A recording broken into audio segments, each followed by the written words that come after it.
हिमाचल प्रदेश में हाल ही में हुए राज्यसभा चुनाव को लेकर राजनीतिक विवाद गहराता जा रहा है। भाजपा के वरिष्ठ प्रवक्ता और सुजानपुर के पूर्व विधायक राजेंद्र राणा ने कांग्रेस उम्मीदवार अनुराग शर्मा को जारी किए गए जीत के प्रमाण पत्र पर गंभीर सवाल उठाते हुए पूरे मामले की उच्चस्तरीय जांच की मांग की है। राजेंद्र राणा ने कहा कि इस मामले में मुख्य चुनाव आयोग से हस्तक्षेप करने की मांग की है। उन्होंने बताया कि शिकायतकर्ता द्वारा मुख्य चुनाव आयुक्त को एक विस्तृत शिकायत भेजी गई है, जिसमें कांग्रेस के राज्यसभा उम्मीदवार अनुराग शर्मा की उम्मीदवारी को जनप्रतिनिधित्व अधिनियम 1951 की धारा 9A के तहत अयोग्य ठहराने की बात कही गई है। राणा ने कहा कि शिकायत में यह भी उल्लेख किया गया है कि उम्मीदवार द्वारा चुनाव आयोग को दिए गए हलफनामे में स्वयं यह लिखा गया है कि उनका मुख्य व्यवसाय सरकारी ठेकेदारी है। शिकायतकर्ता का दावा है कि अनुराग शर्मा के पास कई सरकारी ठेके जारी जो कानून के अनुसार अयोग्यता का आधार बन सकते हैं। उन्होंने कहा कि यही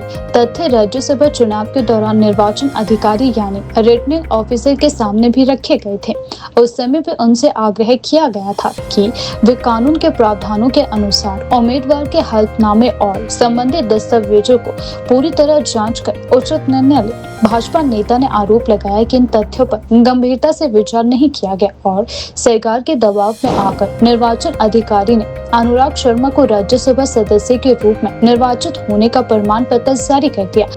राणा ने कहा कि यह मामला लोकतांत्रिक प्रक्रिया की पारदर्शिता से जुड़ा हुआ है, इसीलिए इसके निष्पक्ष जांच होना बेहद आवश्यक है। उन्होंने कहा कि यदि किसी भी स्तर पर कानून के प्रावधानों की अनदेखी हुई है तो यह लोकतंत्र के लिए चिंताजनक स्थिति है। इसीलिए चुनाव आयोग की निष्पक्षता बनाए रखने के लिए पूरे मामले की उच्चस्तरीय और निष्पक्ष जांच कराई जानी चाहिए। राज्यसभा का चुनाव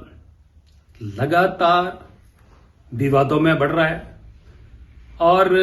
पिछले कल भी हमने कई तरह के सवाल इस चुनाव को लेकर खड़े किए थे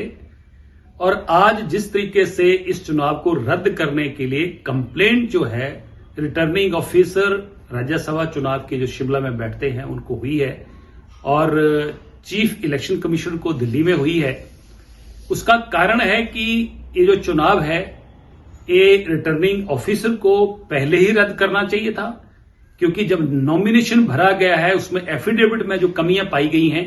और सबसे बड़ी जो इस चुनाव को रद्द करने का जो विषय उठा है कि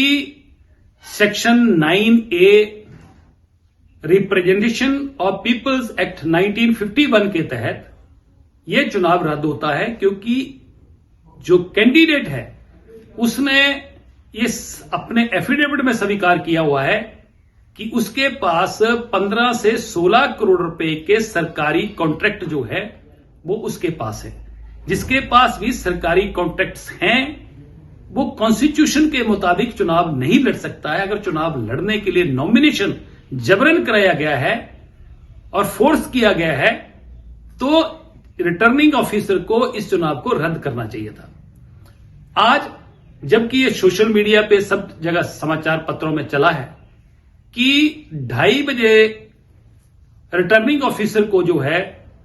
कंप्लेंट चली गई, उसमें सारे तथ्य वहां रखे गए। ये कॉन्ट्रैक्ट्स जो 16 करोड़ के हैं, इसके अलावा भी इस चुनाव को रद्द करने की दूसरी वजह जो है बहुत सारी चीजें जो है वो अपने नॉमिनेशन में डिस्क्लोज करने नहीं की गई हैं, उनको छुपाया गया है और जिसके सबूत आज जो है रिटर्निंग ऑफिसर को कंप्लेनेंट ने दिए हैं। मैं सिर्फ इतना कहना चाहता हूं कि जब ये चुनाव चला उसी दिन से ये चुनाव विवादों में है। राज्यसभा में सब जगह चुनाव चलते हैं, लोग जाते हैं और पार्टियों को अधिकार है कि वो अपना कैंडिडेट चुने और उसको भेजें। हमें उसकी कोई आपत्ति नहीं है, परंतु संविधान से ऊपर कुछ भी नहीं है। संविधान के ऊपर कोई कांग्रेस पार्टी नहीं है। इसलिए एक तो पहले ही ये चुनाव जो है ये विवादों में इसलिए है कि इसमें बहुत भारी भरकम जो है लेन देन हुआ है, जिसकी बहुत सारी चर्चाएं मीडिया में हो रही हैं। दूसरा मैं कहना चाहता हूं कि जब इलेक्शन कमीशन को कंप्लेंट चली गई, रिटर्निंग ऑफिसर के पास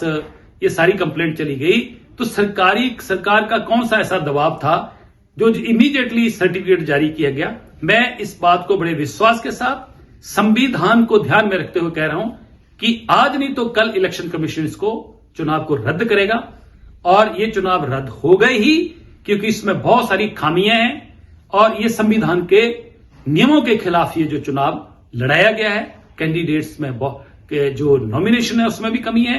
और जितने करोड़ों के कॉन्ट्रैक्ट्स है उसके मुताबिक ये कैंडिडेट बन ही नहीं सकते थे, इसलिए 100% ये चुनाव रद्द होगा। और मुझे लगता है कि अब और भी जो शंकाएं थी लोगों की या जो मीडिया में चल रही थी और भी मजबूत होती दिख रही है।